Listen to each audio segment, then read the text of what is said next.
¿Qué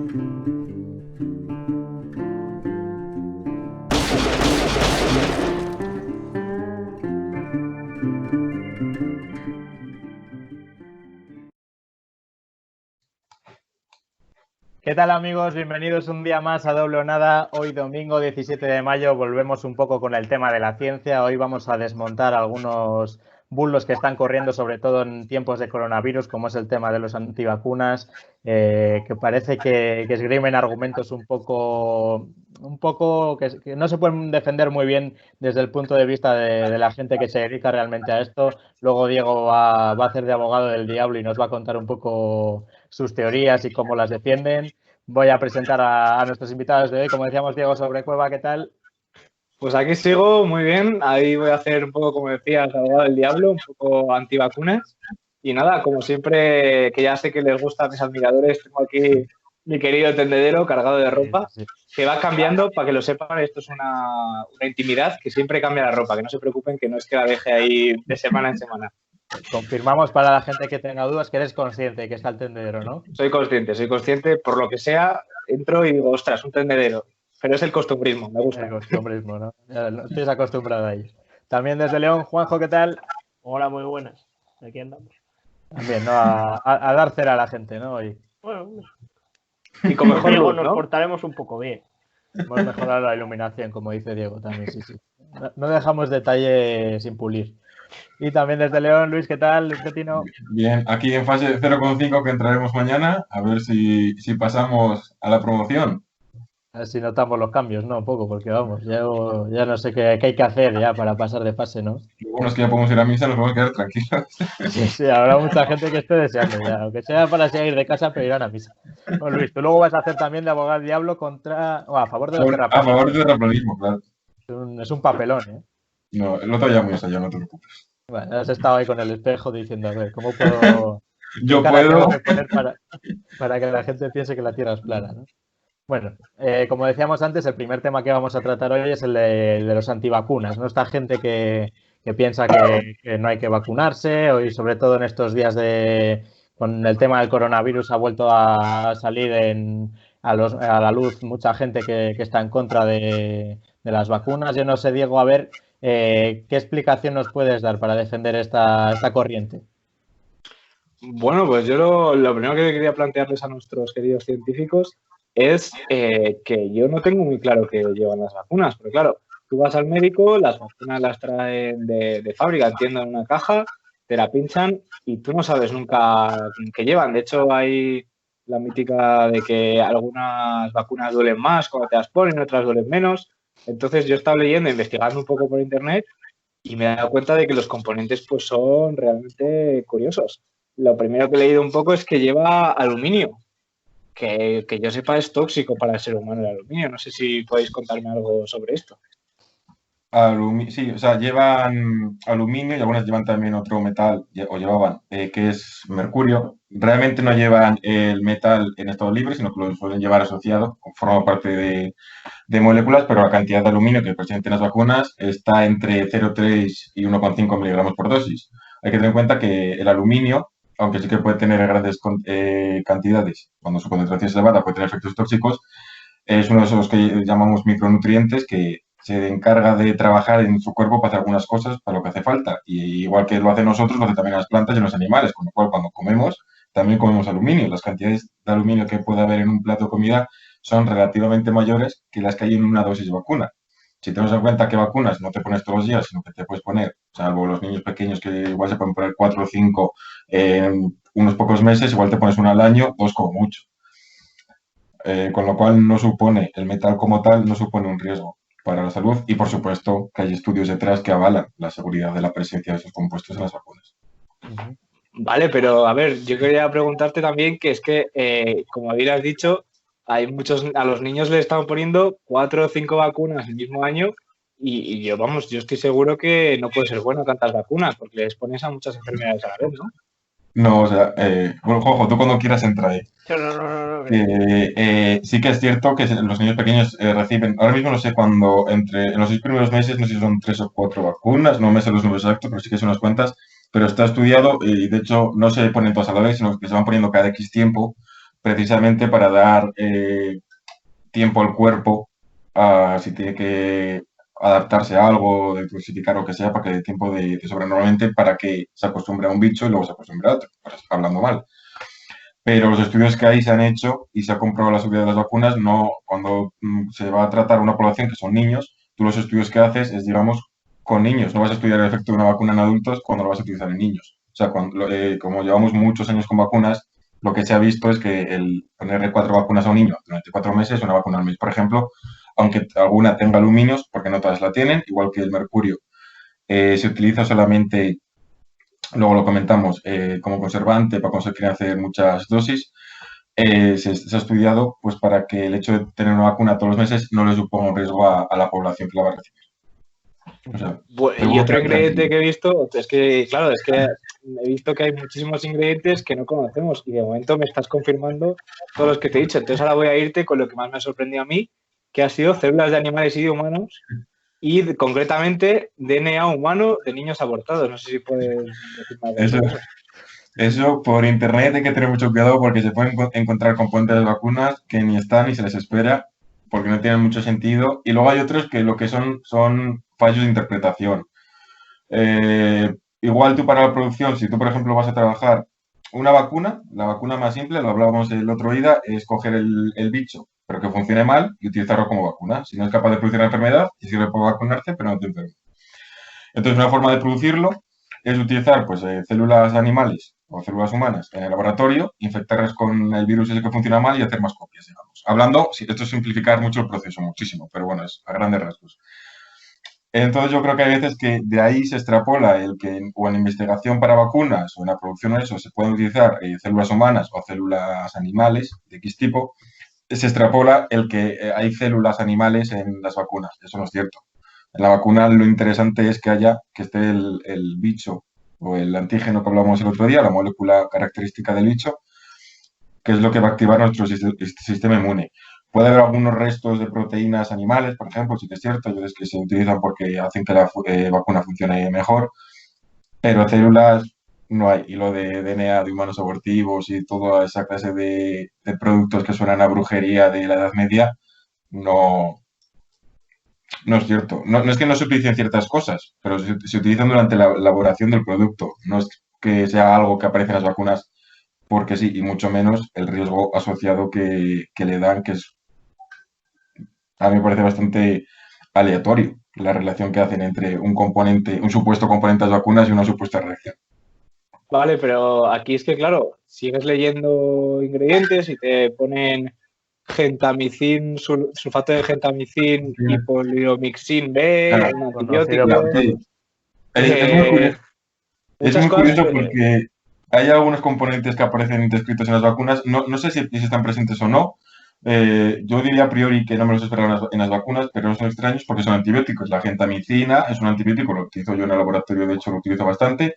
La polimixina también es un antibiótico. No sé si es antibiótico o antifúngico ahora mismo, pero también. Y la neomicina también es un antibiótico. Se utilizan, pues igual que cuando todos hemos tenido, o casi todos, anginas, vas al médico y al 99% nos recetan amoxicilina. Entonces todos la amoxicilina y... A mí no, que tengo alergia.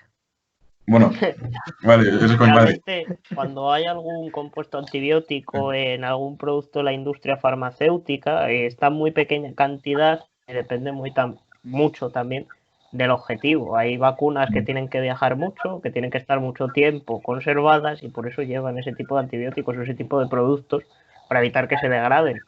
Eso no quiere decir que todas lo lleven, porque no todas lo llevan, ni mucho menos que esté en dosis que haga su función como antibiótico dentro de nosotros.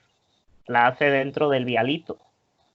Sí, aparte que una dosis, o sea, por mucho antibiótico que llevase una dosis de vacuna, el ponerte un solo, porque la vacuna, aunque sean de esas que te tienes que dar 3 recuerdos y eso, es cada X meses. O sea, la cantidad que tiene una dosis no haría nada.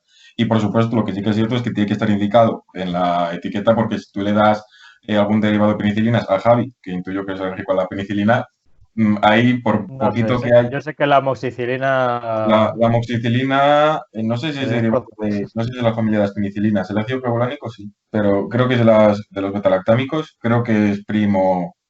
Ahora es cuando mi jefe me mata, creo que está relacionado, pero bueno. Si tú eres alérgico a la amoxicilina y lleva un poco de amoxicilina, igual eres lo suficientemente susceptible como para que un pinchacito te produzca un shock anafiláctico. Pues para eso está indicado y entonces tú esa vacuna no te la tienes que poner, no te la puedes poner, te tienes que poner para el mismo bicho otra vacuna o igual eres de esa población que para una vacuna igual no se puede vacunar. Pero bueno. Lo que yo he entendido es que parte de estos componentes no tienen una función dentro del organismo, sino más bien para conservar el producto, ¿no? Sí. Como pueden ser los conservantes Claro. en los alimentos. Que a las personas no les hace ni beneficio ni perjuicio, sino que son para conservar el alimento. O sea, sí, ¿no? Un poco. Sí, muy importante también es tener el concepto dosis. Una sustancia, según en qué dosis, puede ser buena, puede ser inocua, puede ser negativa. Creo que todos, muchísimos de nosotros, desayunamos un café para levantarnos. El café tiene cafeína. Si yo me cojo el bote de cafeína de laboratorio y me como una cucharada, el domingo pues ya no ha llegado el domingo porque me ha petado la patata. O sea, y me puedo tomar 5 cafés al día porque la dosis de cafeína total es muy baja, pero como me tomo una cucharada de cafeína pura y es el mismo compuesto, no es que uno sea más, no, es lo mismo, que pasa la dosis. Y en relación a conservar, una cosa que se utiliza mucho como conservante en vacunas, lo mencionaba antes, era el mercurio, el timerosal. El mercurio sí que es cierto que tiene propiedades, digamos, que afectan al sistema nervioso, al cerebro, pero como mencionaba antes, no es lo mismo que esté el metal libre a que esté asociado a, digamos, compuestos orgánicos. La forma que se utiliza en vacunas de mercurio no se ha demostrado que tenga efectos sobre el sistema nervioso, sobre el cerebro, sobre la salud en general. Aún así, en España, por ejemplo, está prohibido el uso de mercurio en las vacunas, en principio, digamos, y en la Unión Europea se está intentando retirar. No porque sea nocivo, sino porque, bueno, por si acaso, pues vamos a intentar retirarlo de su uso. Aún así, la razón de utilizar este compuesto en las vacunas es cuando se tienen que hacer vacunas multidosis, en vez de, nosotros tenemos la mentalidad de un tubito, que sacan, te inyectan y tiran el vial, la vacunita. Cuando, por ejemplo, hay que vacunar a poblaciones como en África, que tienes que vacunar a mucha población a la vez, o en casos de pandemia, como la que tenemos ahora, es más fácil hacer tubos, digamos, botes grandes de vacuna en los que tú vas cogiendo dosis y vas lógicamente cambias la aguja, pero un bote te da para vacunar a 10 personas. Y para conservar esas vacunas, un método muy efectivo es utilizar el mercurio, una sal del mercurio. Vale, pero claro, ahora estamos viendo que es un batido, por así decirlo, de ingredientes y me has comentado que lo único que hace falta teóricamente es el fragmento del antígeno. ¿No hay una forma más segura, por así decirlo, sin introducir todo este combinado de cosas que, como has dicho, tampoco son precisamente para vacunas, son un poco para conservar? Tú, por ejemplo, que solo necesites la proteína de la carne, no quiere decir que no te comas un filete. O sea, la vacuna... Hombre, pero Juanjo, un filete está rico, una vacuna no. Bueno, lo que te produce la vacuna, el antígeno es lo que, frente a lo que tú te inmunizas, pero realmente ese antígeno, el solo, puede no ser tan efectivo o puede no funcionar tan bien. Es por eso que lleva otros compuestos añadidos. Compuestos que se ha probado por separado y en conjunto dentro de la vacuna, que son sanos en esas dosis para una persona normal. Vale. Precisamente, a raíz de esto, el aluminio no se utiliza porque conserve, creo, no sé si tiene capacidad de conservante o no, pero si no me equivoco, si no es el aluminio, sé que hay un tipo de compuesto que llevan todas las vacunas que se llama coadyuvantes, que lo que hacen es ayudar a la vacuna. Que nosotros tengamos la proteína que nos va a inmunizar en principio contra un virus no significa que el inyectarla en el brazo nos vaya a inmunizar. Hay veces que necesitas eso de que te ponen la vacuna y te pica donde te han puesto la vacuna es porque es un poco irritante, porque también lo que hace la vacuna es putear un poco para que el sistema inmune el sistema inmune ataque lo que tiene que atacar, reconozca el antígeno y entonces nos vacunemos, nos inmunicemos. Porque si solamente le meto la proteína, igual pasa desapercibida y entonces el sistema inmune no se prepara, no reconoce el antígeno. Lo que se busca es que un poco reaccione, ¿no? Claro, esto es un campo muy importante. Yo tengo compañeros que trabajan en farmacéuticas. GSK, por ejemplo, es muy, muy fuerte en el tema de los coadyuvantes, porque según qué vacuna quieres hacer, pues tienes que buscar qué compuesto ponerle para que la vacuna funcione de la mejor manera. Yo no solamente identifico la parte del virus que me interesa, sino que le doy una herramienta al cuerpo para que reconozca mucho más fácil esa proteína y entonces nos inmunicemos.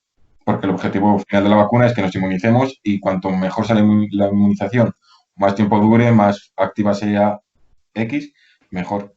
Pero hay gente que la reacción que le da a su cuerpo cuando le pone una vacuna es fiebre a veces, ¿no? Por ejemplo. Claro, Uno de los sí, Depende, sí, de la Sí, vacuna depende que de la sea. persona, ¿no?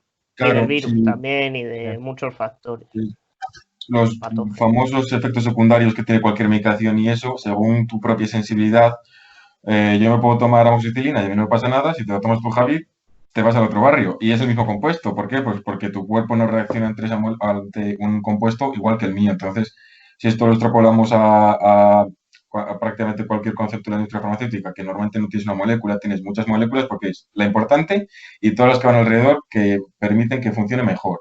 Porque la mantiene estable, porque no se degrada cuando está en la cajita, porque llega a donde tiene que llegar y actúa, por lo que sea. Claro, si tienes 100 moléculas ahí que todas hacen falta y son sanas, pero tu cuerpo alguna la reconoce, se pasa de precavido y empieza a reaccionar a lo loco, pues te puede dar, pues eso, fiebre, incluso puede dar algunas veces las reacciones incluso relativamente agresivas. Pero eso está contemplado. Un caso de cada 2 millones puede desarrollar la enfermedad. No es que desarrolle la enfermedad como tal, sino que son unos síntomas como si fuese la enfermedad como tal. Patología de la enfermedad. Vale, y ahí quería llegar yo también. Justo ahora, bueno, vamos a decir que la vacuna es segura, pero claro, ahora vamos a hablar de los efectos secundarios. Estás leyendo que puede provocar autismo, que aumentos de casos de asma, alergias, y yo, vamos, que yo sepa, hasta que no se empezó a vacunar masivamente a la gente, no había tanto asma, tanto autismo, tantos problemas que vemos de alergias y de cosas así. Es una cosa relativamente reciente y muy extendida. Es raro no conocer a gente que tenga alguna alergia. Juanjo, A ver, realmente es raro no conocer a gente que tenga una alergia. También hemos de entender que ha mejorado mucho el espectro a la hora de reconocer los trastornos que tiene la gente. Antes había cantidad de enfermedades, ya sean alergias u otro tipo de enfermedades, como las famosas enfermedades raras, que no se sabía ni lo que era, ni siquiera si existían, no tenían nombre. Yo recuerdo una Entonces, anécdota que me cuenta siempre mi abuelo, que es que antes la gente cuando se moría, cuando no sabían la causa, es que se morían de cólico miserere. Esto no sé si lo habréis escuchado alguna vez, sí, pero esto era porque no había una investigación, como dice Juanjo, para saber realmente sobre qué se había muerto, qué le había afectado a esa persona. claro. Esto así que a modo de ejemplo. Entonces, bueno, eso para empezar con el tema de las alergias y demás. Luego, respecto al autismo, no recuerdo ahora mismo el autor, pero fue un artículo muy famoso que se publicó en su día en el que el autor relacionaba directamente el autismo con la vacunación. Luego se vio que ese artículo tenía un fuerte conflicto de intereses, es decir, al médico le habían untado las asociaciones de padres antivacunas que tenían, pues bueno, ahí su interés, ¿no? Y claro, no solo eso, sino que además la comunidad científica, siguiendo el método científico y analizando toda la metodología que utilizó él, vio grandes fallos en el ensayo y lo echaron para atrás. Ese artículo se quitó. Realmente se vio que no era así. No había una relación directa entre el autismo y las vacunas. Vale, pero me estás diciendo que hay un conflicto de intereses, pero también los artículos que defienden las vacunas, muchas veces esos estudios los financian las propias farmacéuticas. Hay un conflicto de intereses ahí bastante importante.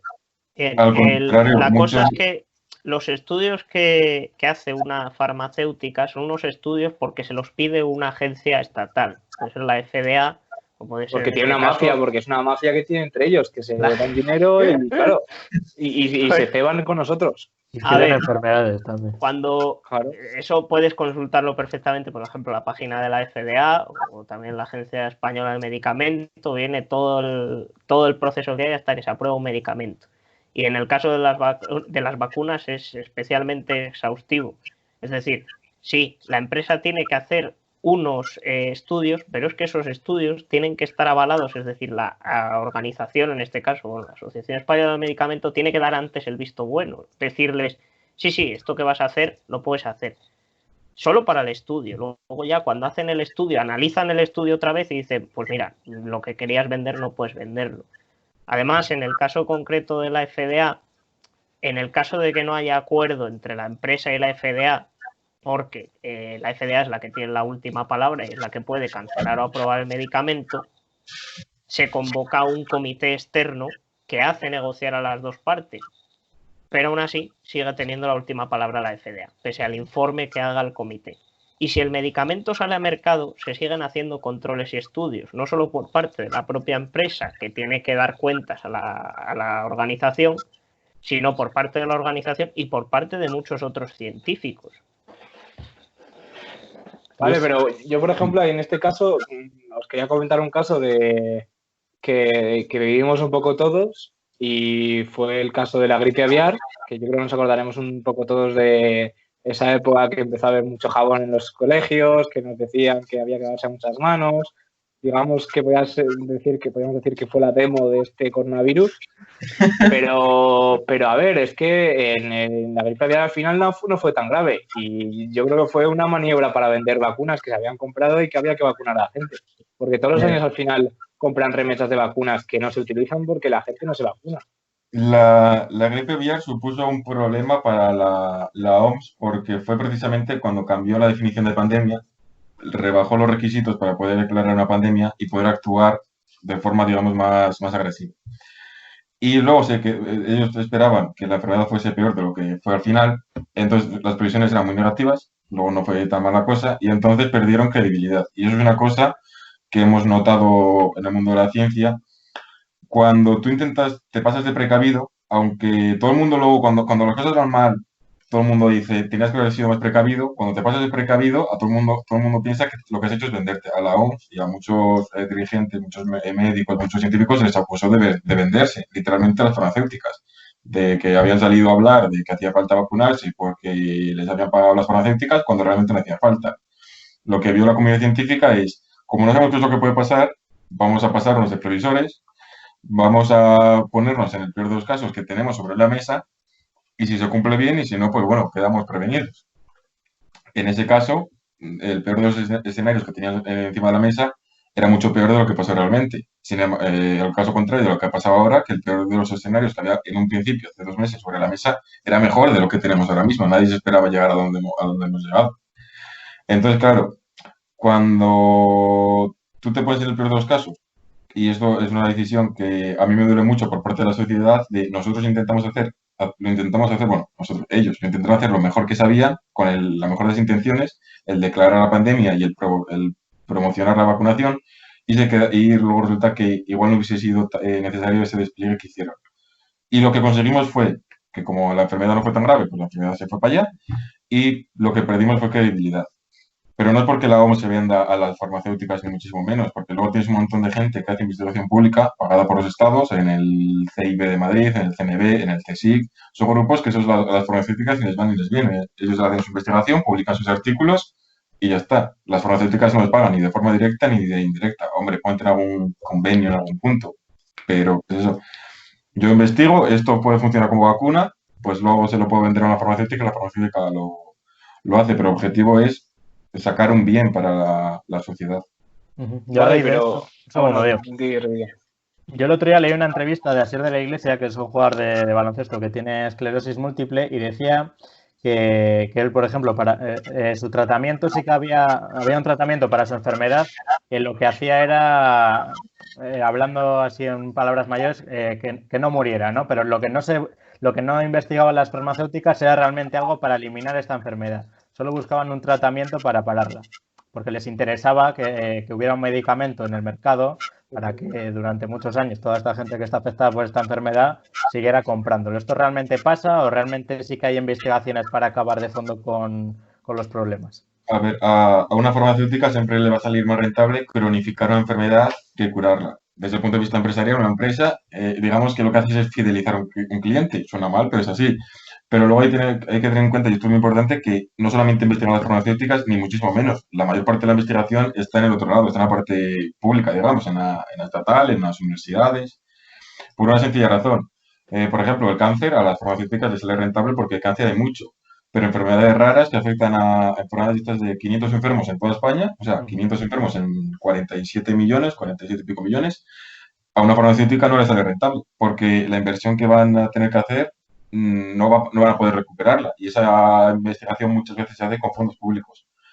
Entonces, aunque a priori se pueda pensar que a las farmacéuticas les interesa cronificar en vez de curar, muchísima investigación, yo no sé lo que hace una farmacéutica realmente, cómo funciona, pero de la parte pública, eso lo sé fijo, se intenta curar curar, prevenir, mejorar, lo que sea. Y las farmacéuticas, yo creo que algo de ética tienen, aunque sean empresas y las vemos como los malos de la película muchas veces, pero realmente también intentan curar. Hay que tener en cuenta el que, aunque Sara dice que no existe, pero hablando mal, la farmacéutica que encuentre la cura contra el cáncer, contra un tipo de cáncer, se forra, literalmente se va a forrar, porque cáncer va a haber siempre.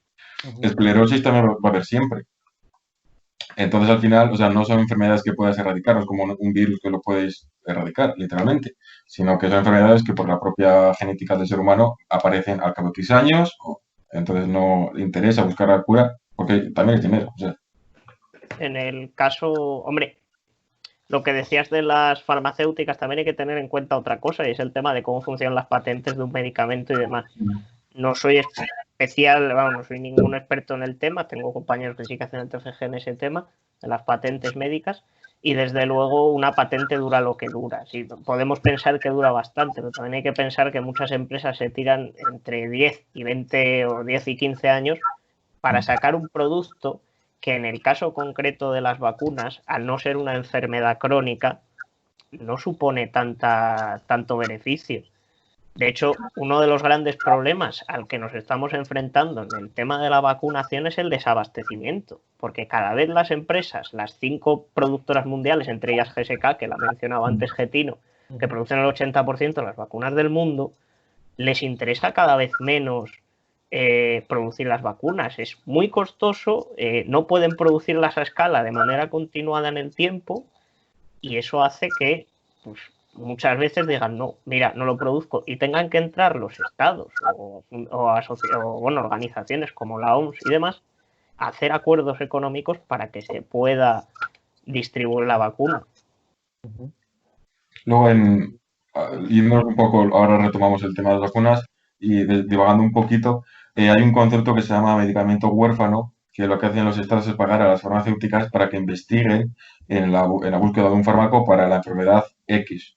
¿Por qué? Porque una farmacéutica siempre va a buscar que yo descubro un medicamento y voy a ganar dinero con él. Hay veces que ellos ven que con las cuentas que tienen de este medicamento sirve para esta enfermedad, o lo vendo a 1.000.000 euros la pastilla o no recupero dinero. Entonces entran los estados y les dicen, no te preocupes, te pagamos el 50% de investigación, pero a cambio sacas el producto al mercado. Porque hay una parte de población muy pequeña, sí, pero el estado de bienestar tiene que velar por todos y no solamente por las mayorías. Entonces dicen, para esas 500 personas de toda España que necesitan ese medicamento, sácalo. Entonces, no funciona así exactamente, pero bueno, la idea Bueno, está... más bien ya está sacado, o sea, el medicamento ya lleva, pues a lo existe, mejor... pero como lo comercializan, ¿no? Pero no sé, la seguridad social nuestra no lo cubre. Entonces tiene que coger el Estado y momentáneamente cubrirlo. Claro, eso a veces son fármacos, en el caso de proteínas, por ejemplo, que es una investigación muy costosa y producirlo también es difícil. Pues muchos de estos fármacos, a veces el gramo te puede costar 250 euros. Bueno, más que la cocaína. Una ruina. Sí. Claro, yo entonces ahí está la cosa. Si uno pastilla disfruta o se vacuna o se... Claro, es que renunciar a placeres. Pues bueno, yo quería preguntaros, ahora que se va a vacunar probablemente el coronavirus una gran cantidad de personas, de un porcentaje muy amplio de la población mundial, ¿no se podría aprovechar, que es una cosa que también está leyendo bastante, para introducir microchips a las personas y controlarlos? Primero tendríamos que inventar esa tecnología para poder utilizarla. Pero a mí, la verdad es que con el coronavirus se ha sacado otro nuevo argumentario contra las vacunas que a mí me parece magnífico, digno de una película de Hollywood, que son los chips y la activación de los virus con las ondas 5G, que me parece que es algo bastante maravilloso. Ningún físico ha sido capaz de encontrar una relación o una posible teoría que explique cómo puede funcionar eso, pero la verdad es que como como argumento de cine está muy bien. Hombre, a mí me llama la atención, ¿no?, que nos preocupe que nos pinchen con una jeringa y nos metan un chip, pero luego llevamos un teléfono móvil a todas partes. Sí, es que no hace ni falta llevar un chip. Encima en el móvil, cuando te descargas la aplicación, le das a aceptar a todo y no sabes lo que estás aceptando. Y ahora con lo de las cookies, que se supone que tienes que leértelo, yo alguna vez me las he leído y entonces he dicho, esto no. Pero cuando me las leo, también aceptar todo, que dices, más control que el que tienen ahora, poco más. O sea, entonces, y luego es eso, que no sé yo si existe la tecnología para meterte un chip en el cuerpo que sea estable, que el sistema inmune no lo ataque, que no te produzca reacción, que te dé información a Bill Gates, creo que es el que va a meter los chips, que también me pregunto, Bill Gates, ¿qué más le dará a lo que haga yo? O sea, me intenta vender un ordenador, pero hay ciertas cosas que a Bill Gates de mi vida yo creo que le importan entre poco y nada. Pero bueno, para vender la información, supongo. Pero sí que es cierto que es como una idea que se vende muy bien, pero que si luego te pones a buscarla, es entre inviable e inútil. Porque no tiene una base, no le veo yo por lo menos una base muy sólida al uso ese de unos chips, que ya te digo, dudo que tengamos la tecnología a día de hoy para hacerlos, porque si no ya se habría hecho algún prototipo, algún algo para diagnosticar enfermedades en torrente sanguíneo o para controlar, mismamente en un diabético le metes un chip y que te controle el nivel de glucosa en sangre. Hay aparatos, pero los hemos visto, bueno, el de poner el dedito y el que te pones aquí en el costado y te va midiendo. Pero sería mucho más cómodo, pues aquí te pincho un chip y te voy diciendo al móvil la cantidad de sangre que tienes. Y no se ha hecho porque no tenemos la tecnología. Otro de los argumentos que utilizan los antivacunas es que porque los médicos o los enfermeros, la gente del sistema sanitario, que son los que realmente animan a la gente a vacunarse, porque ellos mismos no se vacunan. Bueno, yo en su día, cuando esto pasó, cuando empezaron a comprarse muchos lotes de la vacuna contra la gripe, que Sanidad, recordamos que compró 30 millones de vacunas, una cosa similar, cada año, y se recomendó que se vacunasen los grupos de riesgo y Sanidad insistió mucho en que el personal sanitario también se vacunase. Pero claro, ya salieron enseguida presidentes de las asociaciones de médicos y demás a decir que no, pero el que no es una cuestión más bien política y no tanto sanitaria. Ellos saben perfectamente que la vacuna funciona y que les va a venir bien. Si no se vacunan es muchas veces por esa actitud que tienen los médicos de estar por encima del bien y del mal, porque ellos combaten las enfermedades, entonces dicen, me quiero no, pero no son conscientes del riesgo porque para ellos prima el salvar a la vida de las personas. Y luego a eso hay que sumarle que piensan que, claro, vamos a ver, sí, me pongo yo la vacuna y lo que tú quieras, pero que hay gente mayor que a lo mejor la necesita más, o necesitamos material en otras cosas y no nos lo estáis dando.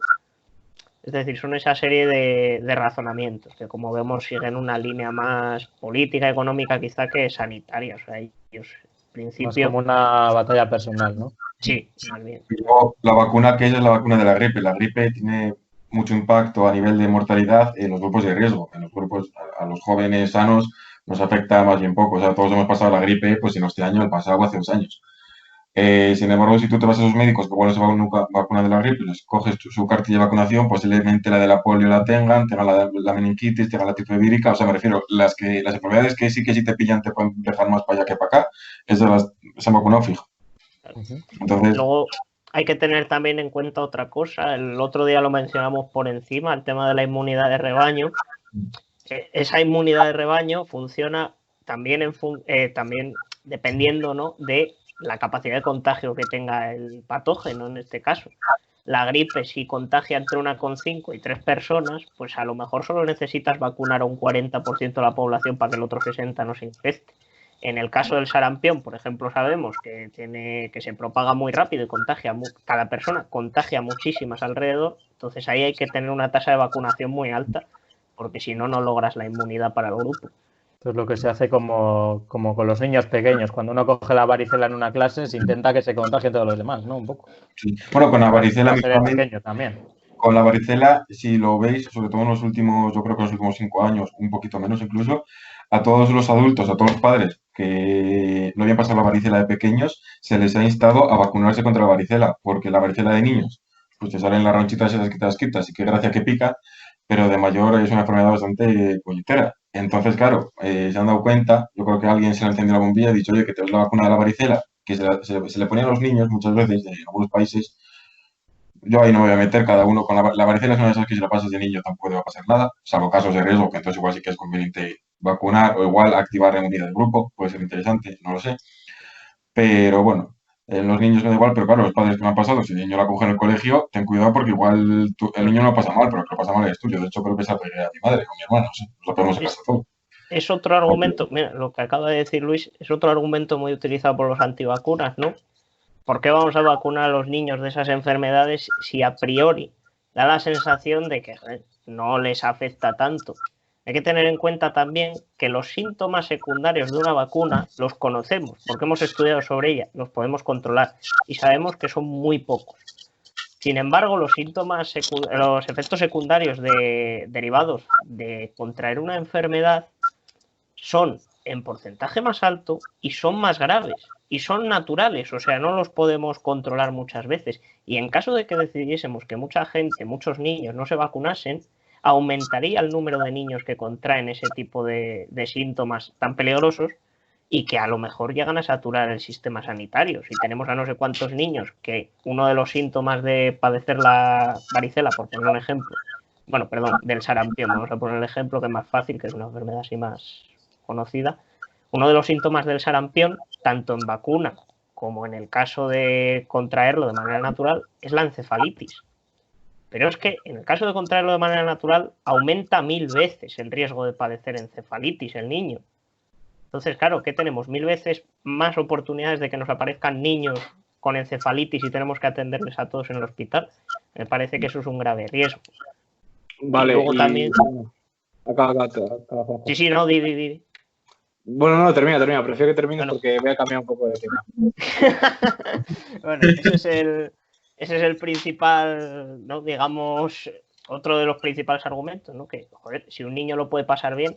Y en el caso de la varicela, ese argumento se desmonta. Porque es que en el caso de la varicela, después, si la hemos contraído de manera natural, podemos desarrollar el herpes zóster, que puede llegar a ser muy grave. Entonces decir, bueno, pues lo contrae de manera natural, sí, a lo mejor con 50 años le ataca un nervio y no puede caminar. No puede caminar, o de los dolores se medio muere. Es que, y es grave, realmente. Entonces eso también hay que tenerlo en cuenta. Bueno, pues yo lo que quería preguntaros es una cosa que se ha dicho de este coronavirus, que es bastante inestable, ya no conocemos las consecuencias. La gente que se cura y a los 2 meses pues tiene un trombo o un infarto, enfermedades pulmonares. Yo quería preguntaros si de verdad se puede crear un virus o una enfermedad en el laboratorio. ¿Es posible realmente generar algo tan peligroso como un virus? Sí. O sea, lo haríamos mucho mejor, joder, no... Yo siempre he dicho, dice la gente, es que lo han hecho así precisamente, o este virus funciona, hablando desde el punto de vista de un bioterrorista, digo, este virus está mal hecho, y me dicen, no, es que lo han hecho así precisamente, esto me lo ha dicho un vecino, me dice, lo han hecho así precisamente para camuflarlo, porque claro, tú lo harías mucho mejor, entonces como lo han hecho mal, cuela como que es natural, y digo yo, no es que cuele, es que es así porque es natural. Diseñarlo, yo me puedo poner a jugar con ingeniería genética, bueno, yo no porque soy un poco manazas, pero alguno que sea un poco más hábil con las pipetas, puede diseñarte un virus en el laboratorio o modificarte una bacteria y reventar, bueno, y sin el laboratorio. Con el tema de bacterias, con los antibióticos ya tenemos un problema encima.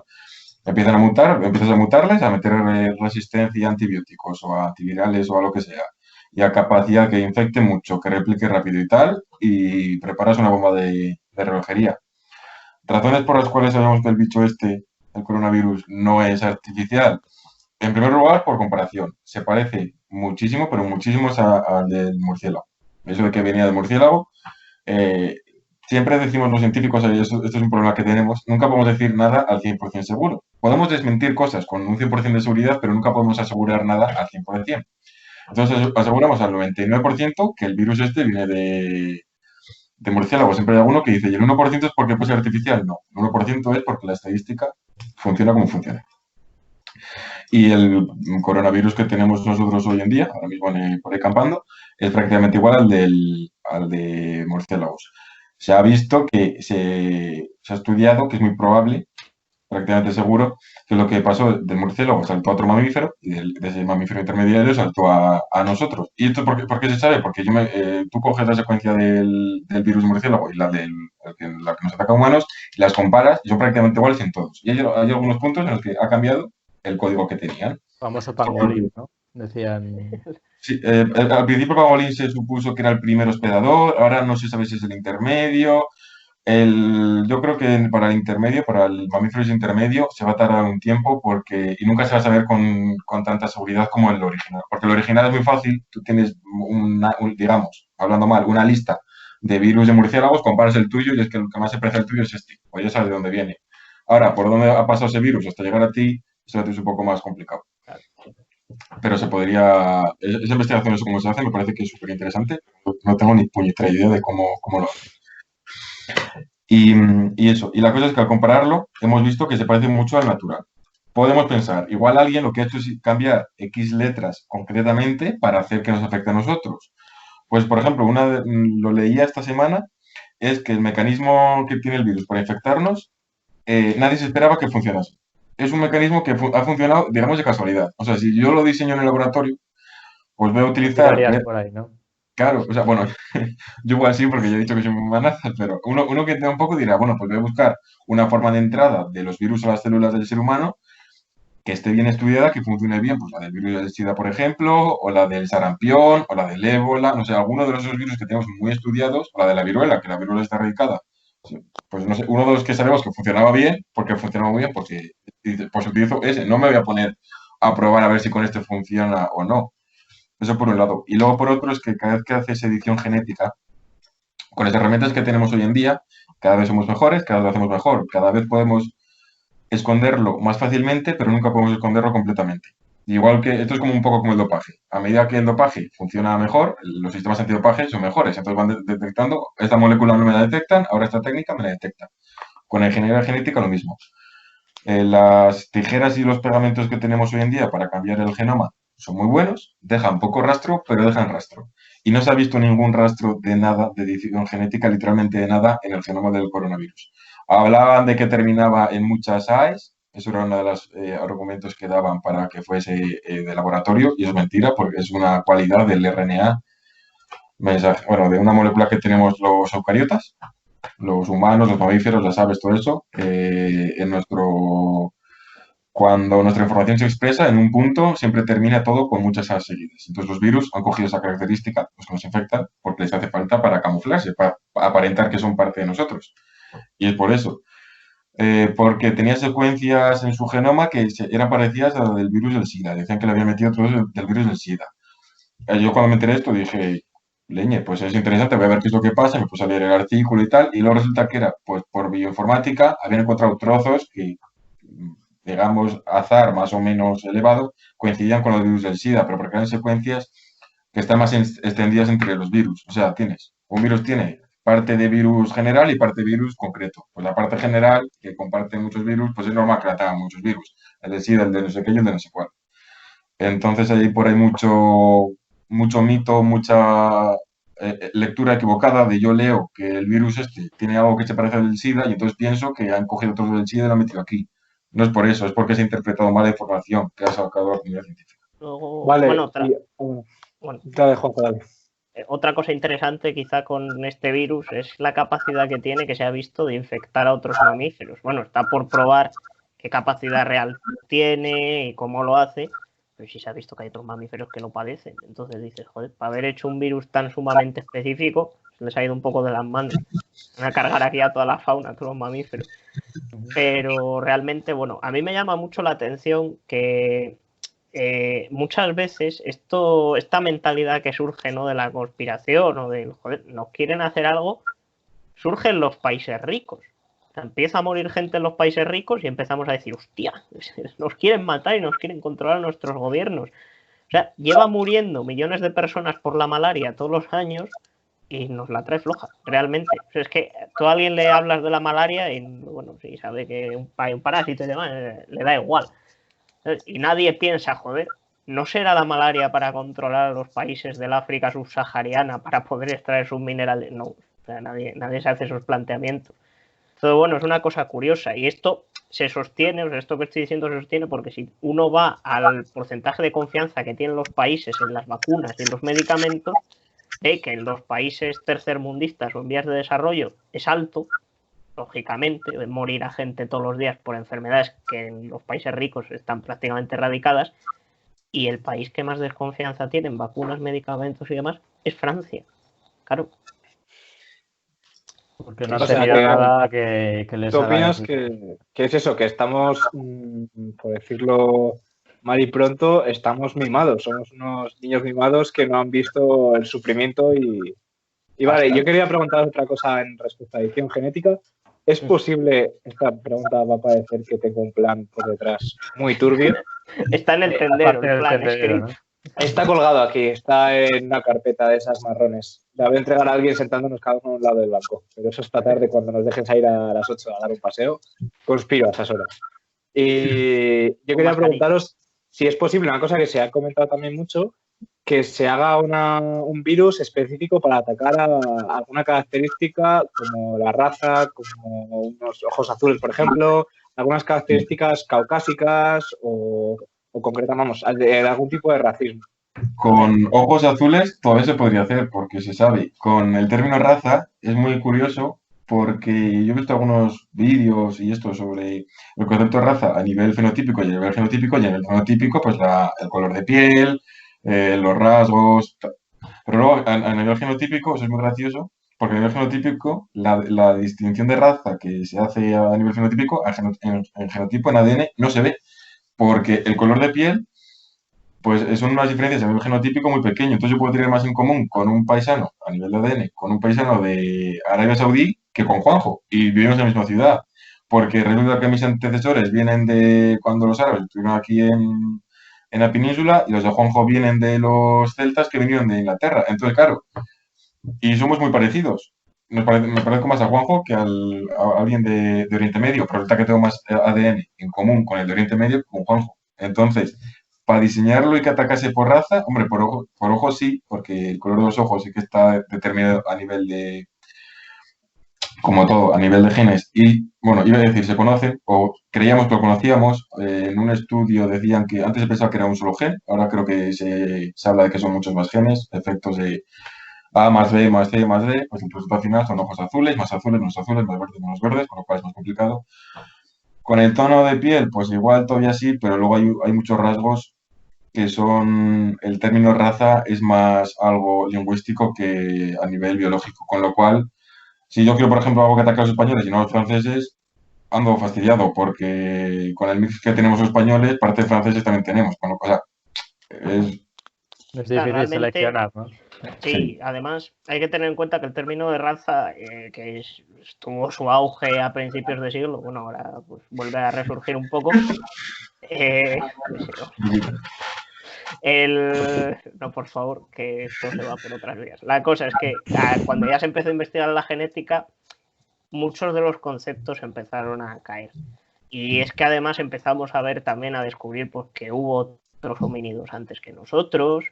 No solo eso, sino es que además hemos descubierto que algunos tenemos ADN de esos homínidos y otros no tanto. Por ejemplo, un africano tiene tanto porcentaje, en general, el africano medio no tiene tanto porcentaje de ADN de Neandertal como lo puedo tener yo. Que dirás, joder, hostia. Pero si yo creía que el Neandertal era tonto, a ver si los tontos van a ser nosotros, ¿no? Pero le dices esto a Trump y le corta la cabeza. A mí no me sorprende mucho, ¿eh? Entonces, claro, hacer ahí un virus que digas es específico para una raza, a lo mejor la lías y tú piensas que no tienes nada de esa raza, pero tu padre hizo travesuras. Es que hay que pensar que ahora tenemos nuestra moral y nuestras cosas, pero hace siglos éramos mucho más frívolos. O sea, ¿dónde va a parar? Entonces... Y luego hay que ver los virus que afecten solamente a una especie, ya no digo una raza, una especie. Yo ahora mismo solo tengo en mente el de la viruela, que conseguimos erradicarlo porque solamente afecta a humanos, con lo cual no sé si había animales o tal que podían actuar de vectores, pero se erradicó porque solamente infectaba a humanos. Uno de todos los virus que hay. Claro. Si no somos capaces, si no existe forma natural y la naturaleza para esto se las ingenia mucho mejor. Si la naturaleza pudiese borrarnos el mapa, igual ya nos lo habría hecho antes. Si la naturaleza que prueba muchas más combinaciones a la vez que nosotros no encuentra un virus que ataque solamente casi por especie, para que nosotros lo hagamos todavía más concreto con algo que es más un término, un concepto lingüístico, cultural que biológico, es que es prácticamente imposible. Ya para cerrar el tema de las vacunas, hoy habéis comentado, estos días habéis comentado en vuestra cuenta de Instagram de Ciencia pero no mucho, el tema de la vacuna del papiloma, que sí es solo para mujeres, ¿no? Y vosotros lo desmentíais esto. Sí, ¿Cómo es el tema? El papiloma siempre se asocia, la gente lo asocia con el cáncer de cuello de útero, que es lo que ocurre, que los hombres pues útero no tenemos. Entonces, en plan de, este virus solo causa la enfermedad, a los hombres nos da igual. Eso es falso por dos motivos. Primero, no solamente causa cáncer de cuello de útero, también causa las verrugas genitales y puede causar otro tipo de cáncer, oral, anal, de pene, o sea, una lista de más variopinta, que ahí ya sí nos empieza a afectar a los hombres. Y ya no solamente porque nos afecte o no, sino por otra sencilla razón. En caso de que no nos afectase, los hombres sí que podríamos ser portadores. Entonces, aunque solamente lo manifestase la enfermedad a las mujeres, los hombres lo transmiten. Entonces, si en vez de vacunar solamente a la población que lo sufre, vacunas a la población que lo transmite, la protección que generas es muchísimo mayor. En Australia se vacuna a chicos y a chicas y se ha visto que la incidencia del cáncer de cuello de útero ha bajado muchísimo. No tendría sentido de forma directa, o cualquiera pensaría, vacunar a un hombre contra algo que va a causar cáncer de útero no tendría que influir directamente en las estadísticas, pero influye de forma indirecta. Se contagia menos, entonces la incidencia final es mucho menor. Pero aquí, de hecho, en España, si no me equivoco, solo se vacunaba a las mujeres, ¿no? A Porque las sí me mujeres suena de que y... era esta que te llevan al colegio y tenían que solo a las chicas. Sí, en el colegio sí, pero a la seguridad social se le ocurre también a homosexuales, porque se considera grupo de riesgo. Eso es lo que me han dicho, yo tampoco lo he mirado mucho, pero ahora no sé si cualquier persona, si va al médico, si yo creo que la seguridad social, o sea, ya te digo, es lo que me ha llegado, tendría que mirarlo, pero yo creo que igual si vas a la seguridad social sí que lo cubre. También por el mero hecho de eso, el impacto indirecto que tiene sobre la población. Ya no solo actúa sobre la población que va a sufrir un cáncer que es muy agresivo, sino vectores de transmisión. Aparte que te libras de otros tipos de cáncer y enfermedades que van por el camino. Que parece que no, que es una tontería, pero también hay que tenerlas en cuenta. Entonces, el futuro que les espera a los antivacunas podríamos decir que es este, ¿no?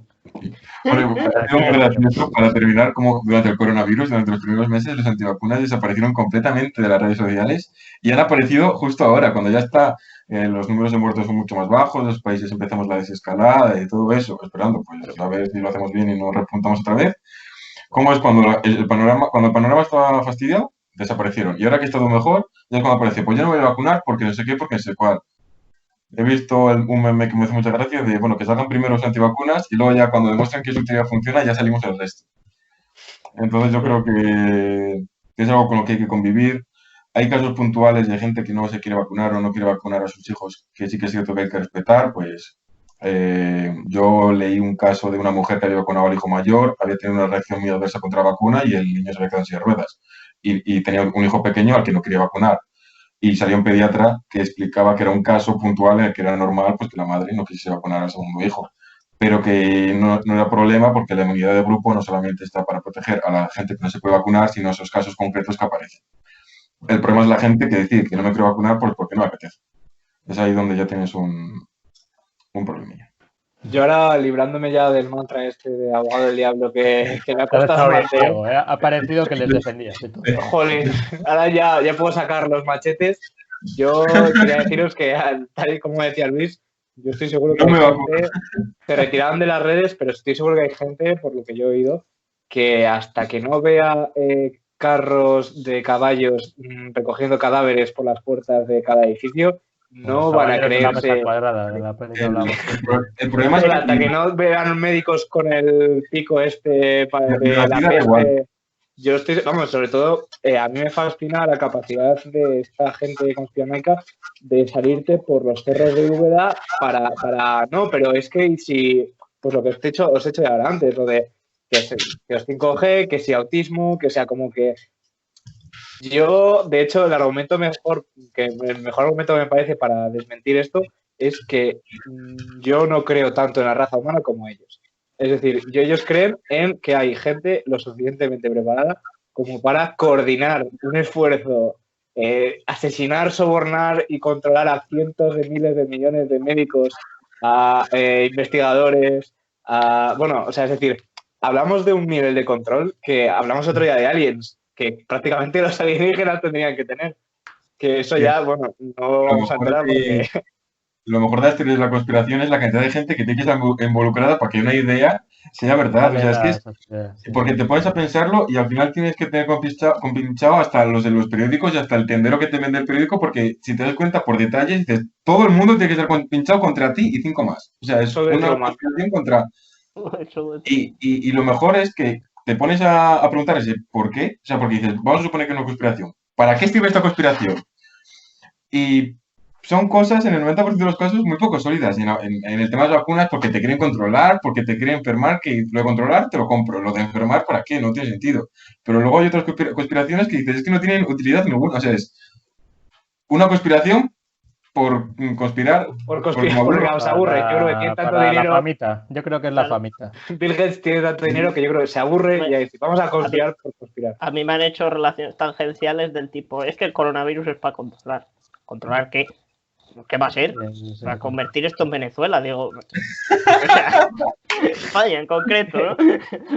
Como Italia es por culo, ¿eh? Solo España es Venezuela y ya está. Mucha visión de futuro tenía. Es que Estaba además, buscando un meme de los antivacunas, que es que no lo encuentro ahora. Era algo así como...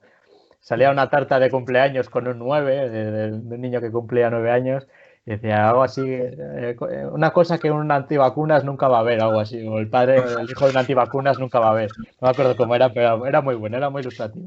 Bueno, hablando de teorías de la conspiración, vamos a pasar al segundo tema, que es el de los terraplanistas. Que aquí el papel de abogado del diablo lo va a hacer Luis.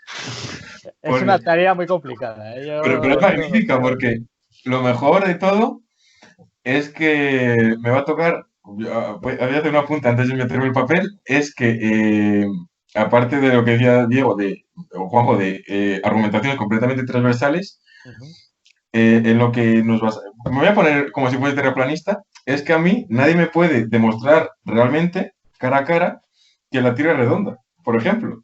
Eso por empezar, hablando ya del más simple de los detalles, el modelo de la Tierra esférica no se puede mostrar en un face-to-face. Yo, si os parece, voy a hacer de fiscal, pero de fiscal del pueblo. Voy a ser un fiscal no científico y le voy a soltar el primer mamporrazo a nuestro querido amigo Luis. Te voy a hacer una aclaración. El fiscal siempre defiende al pueblo porque es el Estado. Es que os metéis en mi terreno, tengo que entrar. Yo metí en tu terreno. Comunista. Es el representante del Estado en un juicio, eso es cierto. Quiero decir, como pilota, claro, que es abogado. ¿No? Claro, eso es cierto, ahí he patinado un poco. Lo que me refería sobre todo era a más que a representativo, sino por el nivel de argumentación. Vamos a decir que voy a ser un nivel de argumentación, voy a utilizarlo bastante y tú más. Entonces, yo la pregunta que quería hacer a Luis, y entonces, ¿cómo me explicas que el Sol y la Luna se vean redondos? Porque un círculo no tiene 3 dimensiones, pero es redondo. Ese es el problema de la dimensión. Claro, y que está mirando siempre hacia nosotros. Pero me refiero, el Sol y la Luna, en teoría, el Sol y la Luna, hay veces que no me creen en mí mismo. Que la cosa es que el Sol y la Luna son esferas luminosas que están rotando encima de la Tierra. Tienen unas órbitas contrarias, digamos. Entonces, cuando está la Luna, está el Sol y viceversa.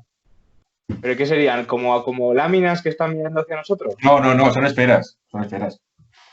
Pero, o sea, el Sol y la Luna son esferas, pero la Tierra es plana. Claro. Eso es. ¿Y por qué? Hay modelos que lo explican esto, ¿no? Una Tierra plana y esferas claro, que dan las tortugas debajo y los elefantes y el cónico de las cascadas cayendo por el borde. Claro, sí, como los barcos. No, es que hay unas barreras de hielo, que estos lo habéis perdido. Claro. Es que tengo que reconocer que yo soy muy naive en el tema del terraplanismo. Soy un terraplanista ingenuo, todavía no me sé todos los argumentos. Pero es que, la Tierra hay un muro alrededor de hielo, que es la Antártida, ¿no? Porque Antártida es un continente. Hay un muro infranqueable, que no se puede flanquear, de hielo. Y eso, y lo que tienes por encima es la cúpula celeste, con las estrellitas Como eso de Truman, ¿no? Un poco. Sí. Pero pregunta. Se sube de Truman, pero sin puerta de salida. Tú dirás, vale, y entonces, ¿por qué puede ser de día en un sitio y de noche en otro a la vez? Si estaríamos en un paisaje plano, ¿sería siempre de día o de noche a la vez en todo el mundo? No, porque si tú coges un plano y tú coges un papel y pones una linterna y le acercas mucho, lo suficiente, no ilumina todo el papel, ilumina solamente una zona. Si eso rota, va iluminando. O sea, que es como que el foco va cambiando de sitio. O sea, el foco se mueve. Pero vamos a ver, entonces, pero el foco no es perfecto, siempre deja menos luces para los lados. Entonces, tampoco queríamos un poquito de luz, ¿no? No, un poquito no, porque si está muy centrado, la zona de penumbra sería el amanecer y el anochecer, y luego por otro lado tienes la zona de oscuridad completa y de luminosidad completa. O sea, como un puntero láser. Juanjo, cambio de pregunta.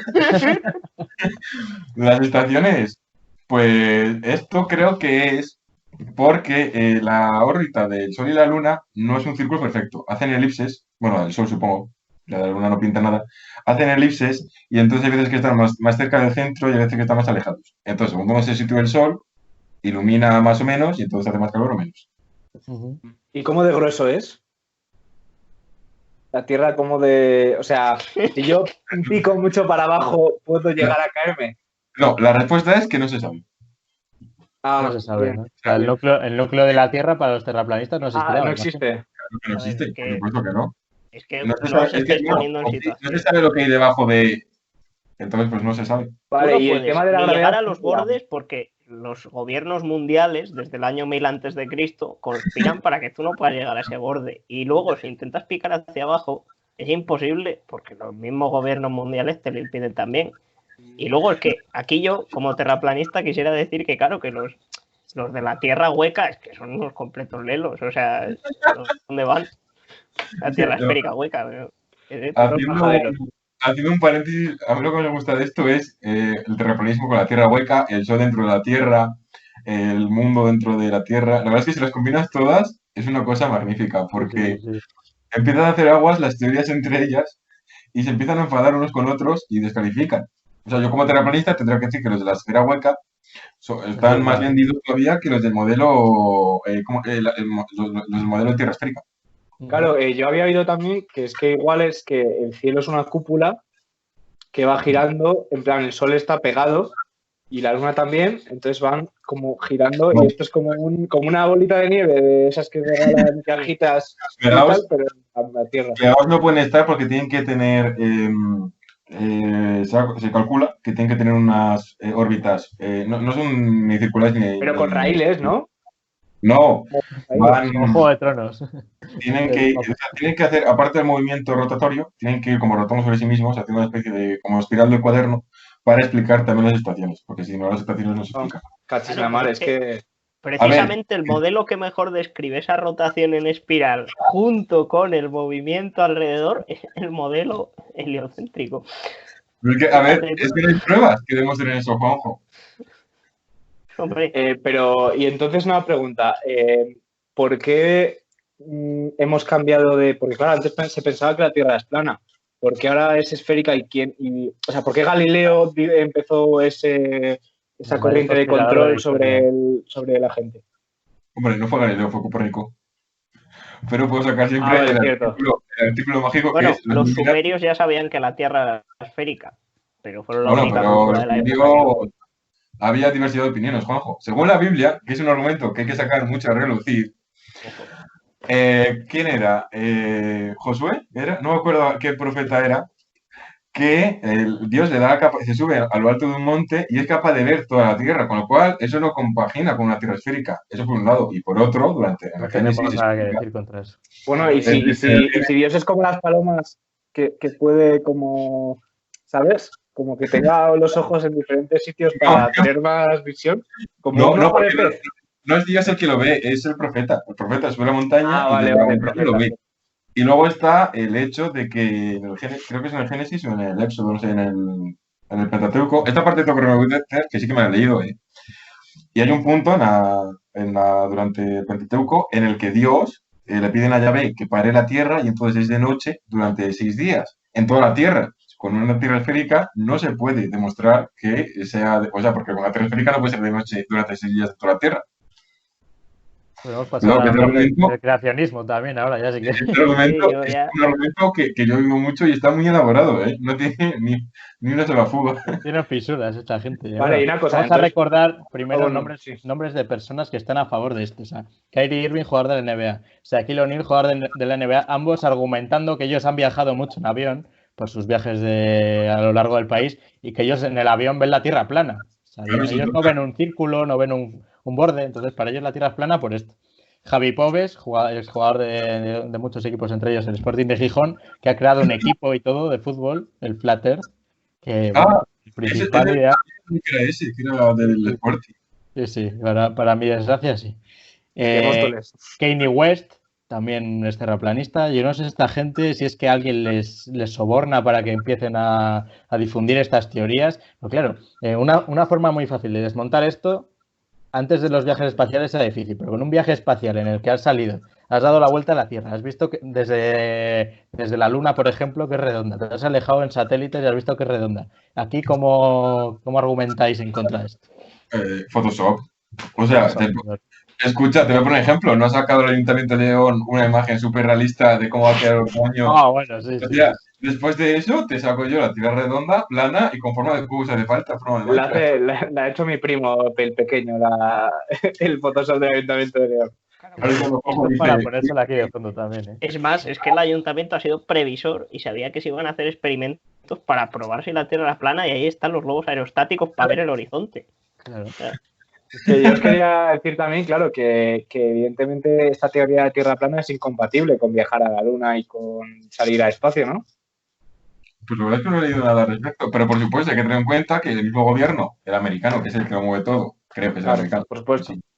El americano este que falsificó la llegada del hombre a la Luna, pues por supuesto es que... Spielberg fue el que hizo todo el montaje. Sí. ¿no? Y yo con respecto a lo que decía Revi antes de famosos y tal, yo no creo que sea tanto soborno, sino que yo creo que tenemos un problema como sociedad en general, que es habitual y normal, que les endiosamos demasiado. Creo que creemos que son semidioses y creo que a más de una persona que yo he oído que le ha pasado, conoces a un famoso y te das cuenta de que es gilipollas y de que precisamente no es el tío más, es muy bueno en lo suyo, es un gran jugador de baloncesto, un gran jugador de fútbol, un cantante magnífico, suyo, ¿no?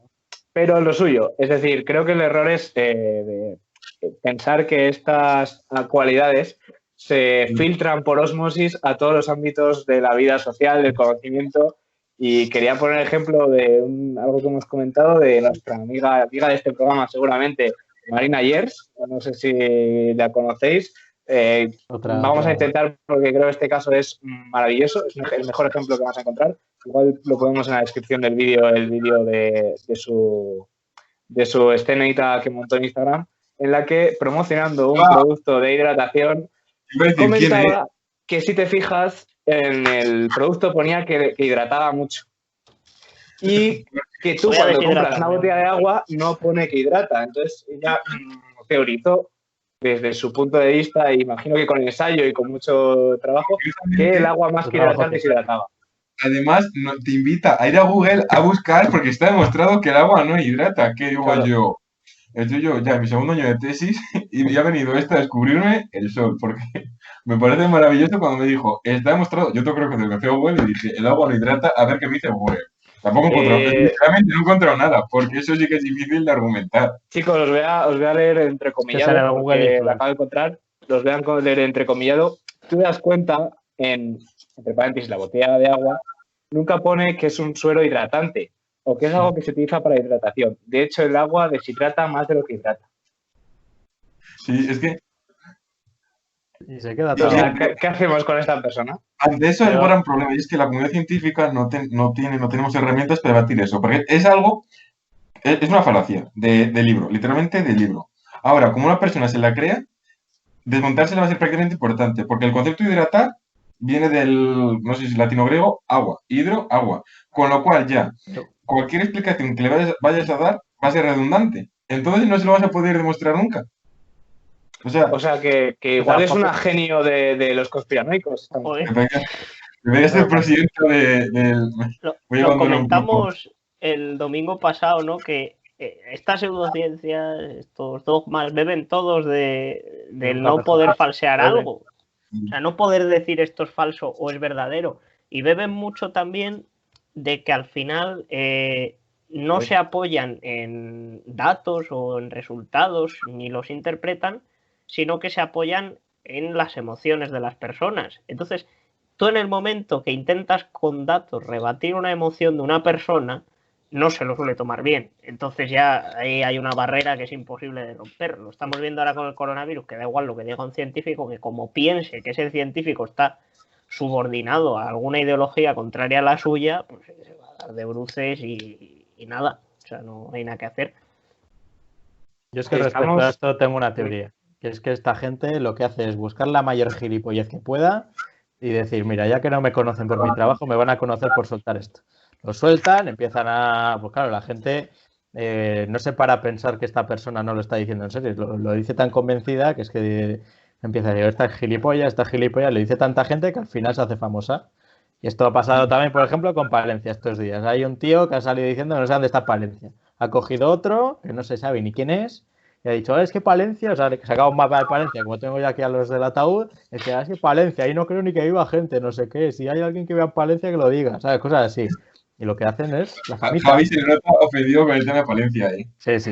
En Hay Castilla, que- en Castilla siempre han estado muy olvidados. Sí, en Castilla en general los tienen aquí, pues eso. Yo, por ejemplo, Castellanos. he llegado a ver Castellanos. discusiones estos días que han rozado lo absurdo, ¿no? Pone, por ejemplo, alguien en el típico gráfico de infectados. Pues claro, como es un gráfico exponencial, o sea, eso crece Ah, multiplicándose, pone el eje con logaritmo. Eso es algo matemático, porque si no lo haces así, te sale una puta línea recta hasta el infinito. Bueno, pues alguien diciéndole que cómo falsear una curva. Pones valores más pequeños y ya está. Yo, pero vamos a ver, ¿qué es un logaritmo? Bueno, no, pues el contraargumento era, no es que sea un logaritmo, es que tú eres un perro socialista. Ya está, a tomar por culo. no hay Las nada matemáticas mejor, son de comunistas. Claro. no hay nada mejor que pasar. El logaritmo lo inventó Engels y Karl Marx, estaban ahí los dos, ¿no? Newton era comunista. También. De hecho, quería, igual, no sé si hasta qué punto contraéis vosotros, igual para ese día podíamos hablar con alguna persona un poco más especializada en matemáticas o estadística, de cómo se puede mentir con los datos. Hemos visto, sobre todo al principio de la enfermedad, cómo se asociaban datos que no tenían nada que ver, como altas infectados o acumulación de infectados o muertos con actas diarias. Entonces, claro, veíamos que la curva iba así y la de altas, pues, iba subiendo también, pero no tanto, evidentemente, porque los muertos se iban acumulando. Entonces, para eso, bueno, eso ya lo veremos. para eso hay que buscar a alguien que sea del campo de la medicina. Claro. Porque ya no es tanto el si se representa como números planos o como logaritmos, eso es un detalle sin más, sino realmente qué significa cada dato de cada gráfica, porque incluso ni siquiera Juanjo y yo, que sabemos algo del tema, que no somos expertos ni de vacunas, ni de terraplanismo, ni de nada. Juanjo es experto de... ¿Juanjo? No sé. No se ve Y yo de nada bacterias. tampoco. O sea, expertos, que es nuestro campo de trabajo, donde más conocimiento tenemos. Pero el concepto, por ejemplo, mismamente, yo lo discuto muchísimo con mi padre y con mi hermana, la definición de caso, de qué se considera un caso, si es un positivo por PCR, si es un positivo en cualquier test, si es una persona que solamente tenga los síntomas aunque no haya dado positivo en alguno de los test. Claro, el cómo definas tu caso, eso ya te condiciona mucho para tu número de casos diarios. Entonces, claro, el hecho de cambiar la definición de un día para otro no significa que a fulanito se levante y diga, pues hoy voy a considerar esto y mañana esto otro. No, es que, pues mira, estamos viendo que esto funciona así, vamos a cambiar la definición porque nos estamos quedando atrás. Hay que ser un poco más agresivos. También habrá algún criterio. También, por ejemplo, otra cosa que hemos visto mucho, y lo he visto mucho en discusiones, es ¿cómo que Castilla y León, que hasta ahora, para mi gusto, es la única comunidad que está publicando bien los datos, ¿cómo que Castilla y León publica los datos? Twitter para publicar datos, ¿sí? Claro, Sí. los publica Madrid también. Y yo me he ido a los datos de Madrid, que a lo mejor los han cambiado ya, pero bueno, me fui ayer o antes de ayer, no me acuerdo, y viene casos positivos. ¿Vale? ¿Esto qué quiere decir? Porque no dan más explicaciones a mayores. Luego, si te vas a la de Castilla y León, pues ellos vienen los test que han hecho, cuáles han dado positivo, cuáles no. Es decir, es una estadística muy desgranada. Eso es parte de la transparencia de los estados democráticos. Y muchas veces, si tú no proporcionas ya de entrada todos los datos posibles, es muy difícil que después vengan las interpretaciones estadísticas. Porque una interpretación estadística puede estar bien hecha o mal hecha. Si está mal hecha puede llevar a errores fatales. Pero claro, si tú ya de entrada no proporcionas los datos, ¿qué interpretaciones va a hacer la gente? Pues la que le salga de los cojones y como le salga de los cojones, sin basarse en nada. Y luego se junta el que los datos no están completos con que la gente no sabe interpretar bien los datos. Y yo considero que si los que hemos estudiado algo relacionado con esto nos cuesta entenderlos, los que sean un campo completamente distinto les va a costar todavía más entenderlos. Y muchas veces aquí los periodistas sí que les pediría no que sepan hacerlo, sino que sepan a quién llamar para que les... Oye, Pedro, ¿cómo se interpreta este gráfico? Pues mira, se hace así, así, así. Significa esto, tacatá. Y se cuenta en el telediario, que yo creo que a veces que no se hace de la mejor forma que se podría hacer, la gente empieza a interpretar los datos como le apetecen, el mismo gráfico, según qué partido político cojas o según a quién vote el paisano, es muy bueno o es muy malo, y se empieza a derivar de un gráfico de hay 100 positivos en PCR, se puede llegar a que el gobierno lo está haciendo muy bien, que vamos a salir en 2 semanas de esto, que el gobierno está haciendo fatal, que nos vamos a morir todos, que la vacuna llega la semana que viene. Que dices tú, es que relacionas cosas que no tienen nada que ver porque no sabes interpretar un gráfico. 100 PCR son 100 PCRs, hay que analizarlo de forma objetiva. Siempre hay un poco de subjetividad, evidentemente. El concepto, hay muchos casos, pocos casos. Va a ser subjetivo, pero 100 PCRs, ¿qué significa esto? ¿Que vamos mejor que la semana pasada? ¿Sí o no? Sí. Las previsiones es que vamos a mantener 100 para la semana que viene. Bueno, vale, pues entonces estamos estabilizándonos. Pero tiene que ser alguien que sepa hacerlo de forma objetiva. Médicos o biotecnólogos o biólogos con cierta formación quizás en estadística que puedan entender eso, que puedan, más que entenderlo, sacar las conclusiones correctas de cada uno de los gráficos. Porque la gente de la calle, yo lo digo, suena un poco nazi. Yo creo que la gente tiene más información de la que debería tener, no porque no tengan derecho a tener esa información, sino porque nadie les ha explicado cómo trabajar con ella. Y el problema es que según que cadena pongas o que Twitter vayas, en televisión lo veo menos, pero en Twitter o en Instagram o esto, según a qué cuenta te vayas, la misma gráfica tiene 2, 3 o 4 lecturas completamente distintas, a cada cual más fantástica y surrealista. Bueno, pues aquí os dejamos las conclusiones. Como ya hemos dicho, sobre todo a los antivacunas, he aquí vuestro futuro. Ya hemos dejado bastante claro, ¿no? Yo creo ¿Eso es una amenaza, Revilla? No es una amenaza, es un consejo. Es un consejo sobre lo que supone no vacunarse. En todo caso, bueno, si cada vuestro uno hijo puede es un hacer... trasto, recordad, sed antivacunas. Es un buen método, ¿no? Eso también es delito, que lo sepas. Ya lo analizaremos otro día desde mi perspectiva. Bueno, chicos, pues muchas gracias por el análisis tan pormenorizado, sobre todo los papeles de abogados del diablo, que yo entiendo que han sido complicados de Yo el mío no me lo pido. Ha sido difícil.